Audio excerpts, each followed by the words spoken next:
8 अगस्त 2024 पश्चिम बंगाल की राजधानी कोलकाता में एक लाल बाजार नाम का एक इलाका है।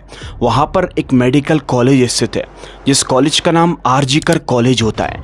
वहाँ की एक चेस्ट मेडिसिन डिपार्टमेंट की PG post graduate trainee doctor, जिसकी आज की रात नाइट शिफ्ट होती है। रात के वक्त पर उसके पास में उसकी माँ का कॉल आता है और माँ अपनी बेटी की खैर खबर लेते हुए ये पूछती है कि बेटी तुम ठीक तो हो? तुमने खाना टाइम पर खाया या फिर नहीं। वो बेटी अपनी माँ से बात करते हुए बोलती है कि माँ मैं एकदम ठीक हूँ और अभी मैंने खाना नहीं खाया है। मैं अभी राउंड मारने के लिए हॉस्पिटल में एक बार जाऊँगी, देखूँगी कि किसी को क्या परेशानी है, जिसके बाद मैं बाद में खाना खा लूँगी। वो इस तरीके से बोलकर अपनी माँ का कॉल कट कर देती है। अब बात करने के बाद ना उसकी माँ को तसल्ली हो चुकी थी कि चलो उनकी बेटी एकदम ठीक है, क्योंकि माँ बाप को हमेशा अपने बच्चों की फिक्र सताई रहती है। लेकिन उस माँ ने कभी सपने में भी नहीं सोचा होगा कि आज की रात उसने अपनी बेटी से लास्ट टाइम बात की थी। अब तभी यहाँ पर 9 अगस्त की सुबह यानी कि अगले दिन सुबह 10:53 पर उसी मेडिकल कॉलेज को यहाँ पर कॉल करता है इनके माता पिता के पास में, और ये बताया जाता है कि आपकी जो बेटी है, आपकी बेटी ने सुसाइड करके खुद की जान ले ली है। उस लड़की के पिता के पास में ये कॉल आया था और जैसे ही माता पिता ने अपनी बेटी के बारे में जब ये खबर सुनी तो लिटरली उनके हाथ से फ़ोन छूट गया था और वो लोग रो रो कर उनका बुरी तरह से हाल हो चुका था कि अभी रात को ही तो बेटी से बात की थी, सब कुछ एकदम ठीक था, तो फिर आखिरकार उनकी बेटी के साथ में ऐसा कैसे हो सकता है। जब तक ये खबर उनके माता पिता को पता चली थी तो धीरे धीरे करके ये खबर आग की तरह पूरे देश के अंदर दोस्तों फैल रही थी। सारी नर्स, डॉक्टर्स और कई सारे लोग प्रोटेस्ट कर रहे थे, आवाज़ उठा रहे थे, क्योंकि उस लड़की की जो लाश थी जो कि उस मेडिकल कॉलेज से मिली थी, उसकी लाश की इतनी बुरी वाली हालत की गई थी जिसके बारे में मैं आप लोगों को लफ्ज़ों में क्या ही बताऊं। उसके शरीर का ऐसा कोई अंग नहीं था जहां पर चोट ना हो और उसके पूरे शरीर को दांतों से काटा भी गया था। उस लड़की के साथ में दुष्कर्म भी हुआ था और साथ ही साथ रिसर्च के अकॉर्डिंग उसकी जो नेक की बोन थी वो भी पूरी तरह से फ्रैक्चर पाई गई थी, जिसका मतलब ये था कि शायद उसकी गला दबाकर हत्या कर दी गई थी। बट ज़रा सोचकर देखिए कि एक ऐसी डॉक्टर जिसकी किसी से कोई दुश्मनी नहीं हो और वो सबसे प्यार मोहब्बत से बात करती हो, एक ऐसी डॉक्टर के साथ किसी की क्या दुश्मनी रही होगी जिसके साथ किसी ने इतनी भयंकर वाली हैवानियत कर दी हो। तो चलिए आओ मिलकर समझते हैं इस पूरे केस को और जानते हैं इस केस के पीछे का एक बहुत ही भयानक और काला चेहरा।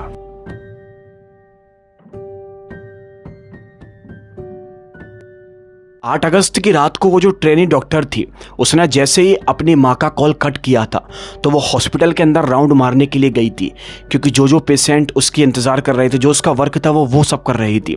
ये सब करते करते उसको रात के 2 बज चुके थे, रात के 2 बज गए थे, लेकिन उसने अभी तक खाना नहीं खाया था। इसलिए उसने अपने सारे जो जूनियर थे उनके साथ में मिलकर खाना खाया, जिसके बाद में उसे हल्की हल्की नींद आ रही थी। इसीलिए दोस्तों वो फ़ौरन ही अपने एक सेमिनार हॉल में पहुँच गई थी आराम करने के लिए। उस सेमिनार हॉल उस मेडिकल कॉलेज के 4थी फ्लोर पर बना हुआ था। वो जैसे उस सेमिनार हॉल में आराम करने के लिए जाती है तो पूरी रात पता ही नहीं चलता कि आखिर उसके साथ क्या हुआ। लेकिन जैसी सुबह होती है तो सुबह के वक्त पर उसकी डेड बॉडी उसी के सेमिनार हॉल के अंदर मिलती है, जो कि इतनी ज़्यादा खतरनाक थी कि मैं आप लोगों को क्या ही बताऊं। उसके शरीर पर कई सारे चोट के निशान थे, कई सारे उसके चेहरे पर खून के धब्बे थे, जिसे देखकर ये समझ में नहीं आ रहा था कि आखिर इस मासूम सी डॉक्टर की इतनी बेरहम हालत किसने कर दी। माता पिता को यह बताया जा रहा था कि आपकी जो बेटी है उसने सुसाइड करके खुद की जान ले ली है। बट माता पिता और उस लड़की के साथ में जितने भी उसके फ्रेंड सर्कल में लोग थे वो ये बात मानने को तैयार नहीं थे कि वो लड़की सुसाइड कैसे कर सकती है, क्योंकि माता पिता ने तो खुद हंसकर रात को अपनी बेटी से बात की थी। तो फिर अचानक से ऐसा क्या हो गया कि उनकी बेटी के साथ में ऐसी हैवानियत हो गई। अब सब लोगों का गुस्सा दोस्तों इस केस को लेकर बहुत ज़्यादा फूटने लगा। Chief minister of west Bengal यानी कि ममता बनर्जी तक भी ये खबर पहुंच चुकी थी। इसीलिए सारे के सारे लोग केवल बस यही डिमांड कर रहे थे कि जो भी उस लेडी डॉक्टर का कातिल है उसको केवल फांसी की सज़ा देना चाहिए। सारे के सारे लोग सीबीआई जांच कराने की मांग करने लगे। लेकिन दोस्तों इस केस की जो जांच हुई थी वो बहुत खतरनाक तरीके से हुई थी। जो उस मेडिकल कॉलेज का सेमिनार था उसके अंदर सीसीटीवी कैमरा मौजूद नहीं था, जिसके चलते ये पता नहीं चल पाया कि आखिर उस लेडी डॉक्टर का कातिल कौन था। इसीलिए ये पता ही नहीं लगा पा रहा था कोई। लेकिन उस सेमिनार हॉल के बाहर और उसके आसपास कुछ सीसीटीवी कैमरास मौजूद थे। जैसे ही उन सीसीटीवी कैमरास को चेक किया जाता है तो पता चलता है कि उस रात को 4 से 5 लोग वहाँ पर टहलते हुए दिखाई दिए थे। और जैसे ही पुलिस दोस्तों वहाँ पर 4 से 5 लोगों को अपने पास हाजिर करवाती है, बुलाती है और उनसे एक पूछताछ की जाती है। दोस्तों जो ट्रेनी डॉक्टर की लाश थी, उसके लाश के पास में से एक ब्लूटूथ का टुकड़ा मिला था। जो ब्लूटूथ जिसे हम मोबाइल से कनेक्ट करके अपने कानों में लगाते हैं ना, उसका एक टुकड़ा पुलिस को लाश के पास से मिला हुआ था। इसीलिए उस ब्लूटूथ के टुकड़े को लेकर जो 4 से 5 लोग वहाँ पर बुलाए गए थे, उनसे सब लोगों से बोला जाता है कि अपने अपने फ़ोन की ब्लूटूथ ऑन करो। और जैसे ही दोस्तों वो लोग अपने अपने फ़ोन की ब्लूटूथ ऑन करते हैं तो एक व्यक्ति के मोबाइल से वो ब्लूटूथ कनेक्ट हो जाती है। जिस व्यक्ति के मोबाइल से वो ब्लूटूथ कनेक्ट होती है, उस काले चेहरे का नाम था संजय राय। संजय राय वही व्यक्ति है जो कि उस रात को 2 बजे के बाद सेमिनार हॉल में गया हुआ था और उसी ने ही उस ट्रेनी डॉक्टर के साथ में ये हैवानियत की थी।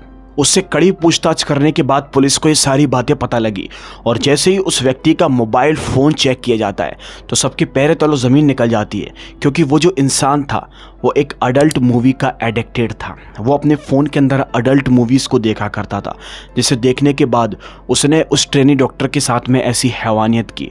वो जो इंसान था दोस्तों, अब आप लोग सोच रहे होंगे कि वो मेडिकल कॉलेज के अंदर रात के वक्त पर क्या कर रहा था, उसे वहाँ पर आने की परमिशन किसने दी। इसकी जानकारी देते हुए मैं आपको बता दूं कि वो जो आदमी था वो सिविक वॉलेंटियर के रूप में उस मेडिकल कॉलेज के अंदर काम करता था। इसीलिए उसे रात के वक्त पर जाने की अनुमति दे दी जाती थी। उसे परमिशन थी कि वो रात के वक्त पर मेडिकल कॉलेज के अंदर घुमा करता था। और जब हम संजय राय के बैकग्राउंड को अच्छे तरीके से जानने की कोशिश करते हैं तो इसके बारे में कई चौंका देने वाली बातें सामने आती है। जैसे कि संजय राय नाम के उस व्यक्ति ने 4 शादियां की थी, जिसमें से उसकी जो 3 पत्नियां थी वो उसे छोड़कर चली गई थी और जो उसकी चौथी पत्नी थी उसकी मौत हो गई थी। उसकी जो 3 पत्नियां थी वो इसीलिए उसे छोड़कर गई थी क्योंकि वो उन्हें अब्यूज़ करता था, उन्हें मारा पीटा करता था। इस चक्कर में उसकी पत्नियों ने उसके साथ में रहना पसंद नहीं किया। संजय राय जो कि एक शराब एडिक्टेड भी था, वो शराब भी पिया करता था और कई मीडिया रिपोर्ट्स के मुताबिक ये भी पाया गया है जिस रात उसने उस ट्रेनी डॉक्टर के साथ में ये हैवानियत की थी, उस रात भी वो शराब पिया हुआ था। शराब के साथ साथ वो अडल्ट मूवीज़ का भी एडिक्टेड था। इस व्यक्ति के कभी भी उस हॉस्पिटल के अंदर चक्कर लग जाया करता था जब भी इसे काम पड़ता था और उसने 8 अगस्त की रात को भी यही सब किया। वो काफ़ी टाइम से इस ट्रेनी डॉक्टर पर नज़र रखा हुआ था।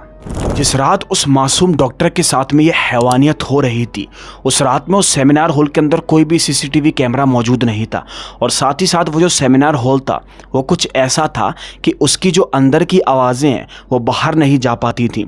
इस चक्कर में किसी को रात के वक्त पता ही नहीं चल पाया कि आखिर उस सेमिनार हॉल के अंदर क्या हो रहा है। कुछ मीडिया रिपोर्ट्स के मुताबिक ये बताया गया है कि पहले उस ट्रेनी डॉक्टर के साथ में हैवानियत की गई थी, उसको दुष्कर्म किया गया था, उसके बाद में उसकी हत्या हो गई। लेकिन कुछ मीडिया रिपोर्ट्स ये भी कहती हैं कि पहले उसकी हत्या की गई थी, उसके बाद में उसके साथ दुष्कर्म किया गया था। हालांकि ये केस अभी रनिंग में है और क्या उस दरिंदे के साथ में कोई और भी उसका साथी था, ये सारी चीज़ें हमको कुछ ही टाइम में पता चल जाएंगी, क्योंकि अभी इसके ऊपर कड़ी से कड़ी रिसर्च की जा रही है और पोस्टमार्टम रिपोर्ट भी आना बाकी है। मुझे ना लिटरली शर्म आती है ये बोलते हुए कि आज की तारीख में हमारे देश की हालत ऐसी हो चुकी है कि अब डॉक्टर्स लोग भी सुरक्षित नहीं है। जिन डॉक्टर्स को हम अपना भगवान मानते हैं वो डॉक्टर्स के साथ भी अब ऐसी ऐसी घटनाएं निकलकर सामने आ रही हैं जिन्हें देखकर सुनकर दिल पूरी तरह से दहल जाता है। बस इस केस की मुझे एक चीज़ बहुत अच्छी लगी कि वो जो कातिल था उसको अरेस्ट कर लिया गया है और अभी 23 अगस्त तक पुलिस उसको रिमांड पर रखेगी, जिसके बाद ही कुछ फैसला आएगा। हो सकता है कि उसको कड़ी से कड़ी सज़ा मिल जाए और उस लड़की को न्याय मिलना भी चाहिए। ऐसे कातिलों को 1% भी नहीं बख्शाना चाहिए। ऐसे कातिलों की ऐसी हालत कर देनी चाहिए कि जो अगला जो कातिल जो ऐसे घटना करने वाला है ये देखकर उसकी रूह बुरी तरह से काँप जाए। खैर, जैसे ही इस केस के बारे में मुझे कुछ पता चलेगा तो मैं आप तक इन्फॉर्मेशन ज़रूर पहुँचाऊँगा। आप लोग क्या सोचते हैं इसके बारे में मुझे कमेंट करके ज़रूर बताना एंड हम मिलेंगे आपसे एक और दिल दहला देने वाले केस के साथ। तब तक के लिए आप लोग अपना बहुत बहुत ध्यान रखें, सुरक्षित रहें।